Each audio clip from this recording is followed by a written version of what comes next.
वंदे पुरुषोत्तमम। वंदे पुरुषोत्तमम्। आज हम पाठ करेंगे आलोचना प्रसंग की कियागंश। इंदुदा बसु पूछते हैं, हम लोगों में एकता क्यों नहीं आती है। श्री श्री ठाकुर उत्तर देते हैं, सक्रिय इष्टानुध्यायिता सहित एक दूसरे के प्रति इंटरेस्टेड या अंतराशी होने पर ही सबका मन एक सूत्र में बंध जाता है। डिजाइनिंग इन्फेरियरिटी या दुराभिसंधि मूलक हीनमान्यता रहने के कारण ही बाधा उत्पन्न होती है। बहुतों में तो ऐसी प्रवृत्ति रहने के कारण बड़े को छोटा बनाना चाहते हैं, इष्ट कार्य की अपेक्षा अहम की प्रतिष्ठा अधिक करना चाहते हैं। जैसे बहुत ऐसा सोचते हैं, मेरे द्वारा देश स्वाधीन हो तो हो, अन्यथा देश रसातल में चला जाए। ऐसा अनेकों है। इसीलिए जिन पर कार्य का दायित्व रहता है उसको कोई हेल्प या सहायता नहीं करता। सोचता है कार्य में सफल होने पर तो उन्हीं लोगों को सुनाम होगा, जो मदद करेंगे उनको तो कोई नाम ही नहीं होगा। अतएव सहायता करने से लाभ ही क्या है। इसके बाद फिर सहानुभूति शून्य होकर दूसरे पर दोष मरते हैं। इसीलिए वे कार्य में सहायता तो करते ही नहीं, बल्कि बहुधा बाधा डालने की ताक में रहते हैं। अर्थात उनमें क्यूरेटिव अर्ज या निरामय आवेग, कंस्ट्रक्टिव अर्ज या संगठन आवेग कम रहते हैं। जब तक क्यूरेटिव अर्ज या निरामय आवेग और कंस्ट्रक्टिव अर्ज या संगठन आवेग ऐसे लोग, ऐसे मनुष्यों की संख्या नहीं बढ़ती है, तब तक मनुष्य को एक सूत्र में बांधना बड़ी कठिन बात है। जो दोष देकर सहज में दुष्ट बन जाते हैं, दोष निराकरणीय प्रचेष्टा जिनमें सक्रिय रूप से प्रबल नहीं है, जो भग्नमुखी को गठनमुखी बनाने का स्वप्न नहीं देखते हैं, एवं जो भग्न को गठन करने में आनंद नहीं पाते हैं, भग्न स्रोत के संस्पर्श में जिनके हृदय का संगठन संकल्प टूट जाता है या मजबूती से पतवार पकड़ने की जिद नहीं रहती है, वे मनुष्य को एकतात्म सूत्र में बांध नहीं सकते। कर्मियों में कम से कम ऐसा गुण रहना चाहिए।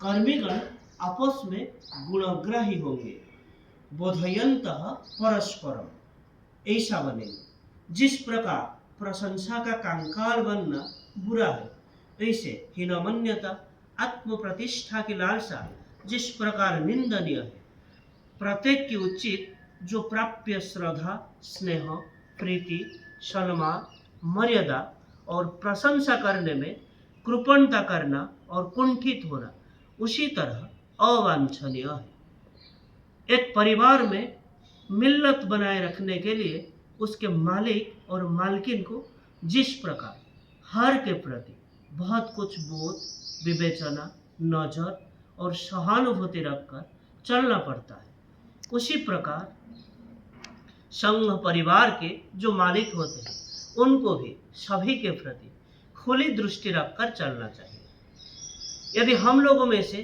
कुछ व्यक्ति भी सेवा, सहानुभूति, निरामय और संगठन आवेग से इष्ट निष्ठ में अटूट हो, आपस में सहत हो उठो, मिलन विधायक चरित्र एवं निरंतर स्वेना दृष्टि में जहाँ सहति विरोधी मिले, उसके मूल को वहां से उखाड़ फेंको, तब देखोगे सब कुछ ठीक हो गया। कहने का सार यह है कि तुम लोग अभी बहुत कुछ ठीक हो। आपस में मारपीट एवं गाली गलौज करने पर भी एक साथ मिलकर रसगुल्ला भी खा सकते हो। तुम लोगों में ऐसा दृश्य सर्वदा देखा जाता है, और यह भी देखा जाता है कि जिसके साथ तुम क्रोध या अभिमान से बात करते हो, यदि उसे कोई बाहर आदमी अपमानित करता है तो वहां तुम स्थिर नहीं रह सकते हो, बल्कि सीना तान कर खड़े हो जाते हो। इष्ट सूत्र रहने के कारण ही तुम लोगों में ऐसा गुण है। बाहर में ऐसी चीज बहुत कम ही दिखी जाती है, किंतु इष्ट के प्रति इंटरेस्टेड हुए बिना जो केवल अपनी ही स्वार्थी इच्छाओं की पूर्ति के लिए इष्ट को ग्रहण करते हैं, इष्ट और संघ को भजाकर आत्मस्वार्थ और आत्म प्रतिष्ठा का प्रयोजन सिद्ध करना चाहते हैं, ऐसे व्यक्तियों के साथ कठिनाई होती है। किंतु जो एकनिष्ठ है, यदि वह सावधान रहे तो ऐसे लोगों को दल कुछ भी नहीं कर सकता है। उसकी दुष्ट बुद्धि ही उसे दुर्बल बना देती है, कहीं भी स्थान नहीं पाता है। इसीलिए वह फूट डालकर अपनी प्रधानता या स्वार्थ साधन करना चाहने पर भी वह कर ही नहीं पाता। मनुष्य कितना कि बेवकूफ होता है, कितना कि वो बेवकूफ होता है, इस बात को वो समझना ही नहीं है कि इष्ट के प्रति नॉर्मली एक्टिवली इंटरेस्टेड रहने पर वो सब कुछ आसानी से कर पा सकता है। फिर भी वह उस पथ को अपनाता है जिसमें वो असफल होता है। यदि मनुष्य वस्तुतः कर्मठ हो, यानी मुख्यतः इष्ट प्रेमी और इष्ट स्वार्थी हो, तो ऐसा चरित्र ही उसे भरपूर कर देगा। जैसे यदि कोई तुम्हारे निकट केवल गणित सीखने आए और सीखने के लिए ना आकर तुमसे प्रेम करने लगे, तो यह उस प्रेम के चलने तुमसे कहीं अधिक गणित सीख सकता है।